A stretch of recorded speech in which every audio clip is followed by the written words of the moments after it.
This manual explains how to construct a single-stage solar-supported biogas digester developed under the EU-funded project DiveAgree and developed by the University of Cape Coast.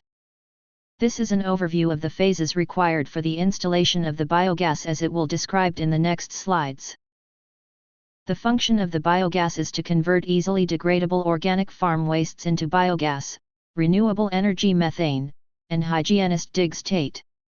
The input or the feedstock can be organic farm wastes from plant sources, cow dung, pig droppings, chicken droppings, and kitchen organic wastes. The output is biogas in the form of methane, electricity, and hygienized digestate. The objective of the technology is to treat and reuse organic farm wastes from plant sources, cow dung, pig droppings, chicken droppings, and kitchen organic wastes. In the next few slides you will be taught how to build the biogas. The types of materials required to build the biogas are the following: a piece of clear land where to install the biogas, Portland cement, iron rods, and metal nails, sand and stone, plywood, and 2x2 wood beams. Finally, you need a solar thermal controller and a solar thermal collector.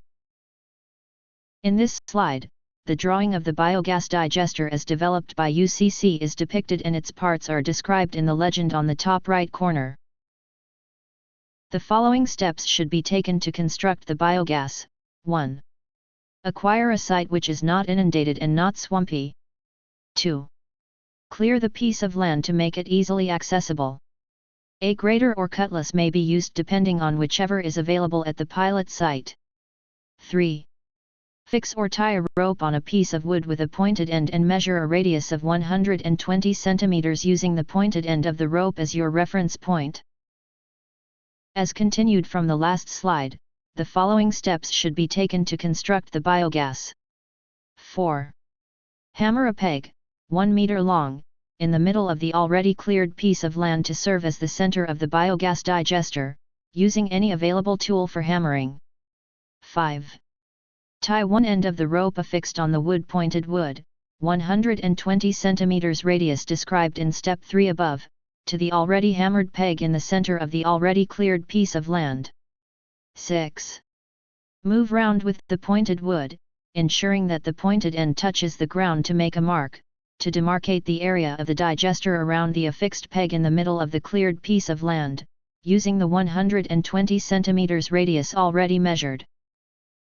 The following steps should be taken to continue the construction of the biogas as described in the previous slides. 7.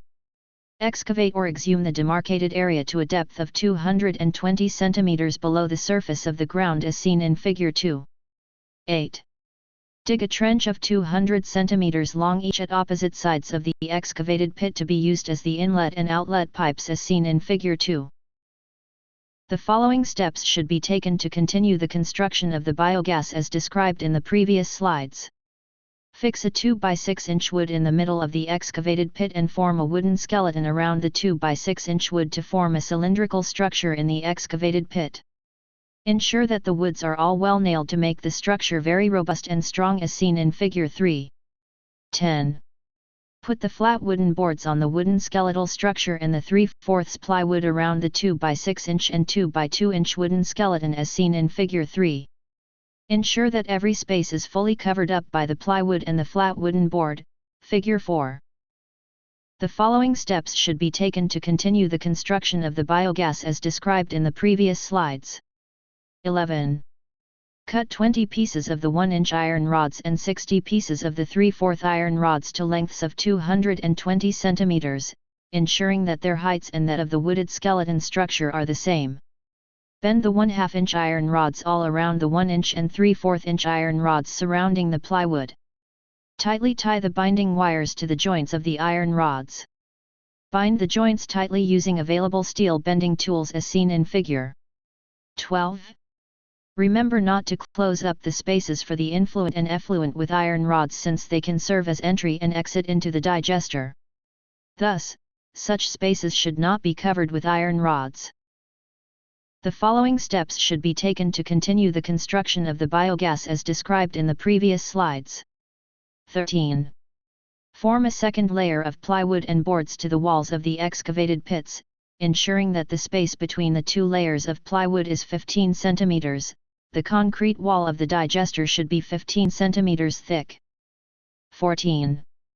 Mix a concrete paste made of stones, sand, cement, and water based on the ratio: 1 bag of Portland cement, 50 kg, 6 head pans of sand, 2 kg of waterproof cement, 6 head pans of stones and 10 liters of water. Manually mix thoroughly into a thick liquid paste using shovel and spade. Once the mixture is homogeneous, quickly carry using head pans and wheelbarrows into the 2 layers of plywood tightened with iron rods, described in step 13 above. Quickly pour the concrete paste on the skeletal surfaces with the iron rods to form the walls of the fixed dome cylindrical digester and smoothen the surfaces as seen in the figure to your right. The following steps should be taken to continue the construction of the biogas as described in the previous slides. 15. Allow the concrete to solidify for 21 days before you remove the wooden structure in the digester using the entrance you left in the effluent side. 16. Plaster smoothly the inside walls of the digester to ensure the system is absolutely airtight, thus no possible gas leakage. The following steps should be taken to continue the construction of the biogas as described in the previous slides. 17. Fix copper pipes that have been formed into a heat exchanger in the inlet part of the digester and connect it to the solar thermal collector using pipe tubes. The following steps should be taken to continue the construction of the biogas as described in the previous slides. 18. Fix the manual stirrer in the digester through the intel opening. The stirrer is made of 1-inch iron rod for the shaft of length 300 cm, and handle of length 50 cm, with 2 blades of dimensions 30 cm by 30 cm. The blades are made of galvanized metals to prevent easy rusting. The following steps should be taken to continue the construction of the biogas as described in the previous slides. 19. Install the solar thermal heating system 300 cm from the digester and connect it to the digester innervated with the copper pipes for heat conduction into the digester. Ensure you have a thermostat installed to regulate the temperature to a thermophilic regime of 55 Celsius degrees. In this second part of the video we will discuss 1. Precaution measurements. 2. Inlets, outlets, and water chambers. 3. Action list depending on the establishment of the SSSSBS. 4. Functionality of SSSSBD. 5. Safety in the constructed wetland. 6. Upstream and downstream treatment components of the SSSSBD. 7. Monitoring checklist of SSSSBD. 8. Monitoring parameters. Precaution measures that must be observed to ensure safety of the operation of the biogas are the following. 1. Always wear PPEs such as overalls, full closed shoes, nose mask, and gloves. 2. Always ensure that no flammable or ignitable material is around to prevent the possibility of starting up fire. 3. Always ensure that children do not play around the area of the biogas. To make sure that the inlet and outlet chambers are functioning correctly, a list of actions is provided here as follows. Always ensure that the content of the digester are above the inlet and outlet levels to avoid any gas leakage. Always ensure that all gas valves are duly closed to prevent leakage of the biogas. Ensure to stir the content of the digester from the inlet chamber with the daily feed to thoroughly mix them. Ensure that the pipes used for the construction of the inlet and outlet are big to allow free passage of the content of the digester. The following action list is described to assure the functionality of the biogas after installation. Daily pH monitoring of the digester is required. Take samples from the effluent chamber and check the pH to ascertain if there is not accumulation of acids. The substrate to be fed into the digester should be well mixed with water to ensure easy flow in the system. The COD, BOD, and pH of the influent and effluent should be monitored every day. In instances where the feeding is done once a week, the COD and BOD of the substrate should be checked, however, the pH should be monitored daily. In this slide, a list of safety measures to assure full functionality of the biogas is provided. Those measures are the following. Do not put fibrous materials in the system as it may not easily degrade. Do not put any chemical in the system as it may change the pH of the medium and kill the methanogens. In a case where the pH goes very low, into the acidic medium, add more water into the content of the digester. In a case where the pH values go up, into the basic medium, increase the feeding load of the system to help lower the pH. Do not put wood into the system as it has more cellulose and may take a longer time to degrade. Ensure that rodents do not burrow a hole into the digester as this may lead to leakage.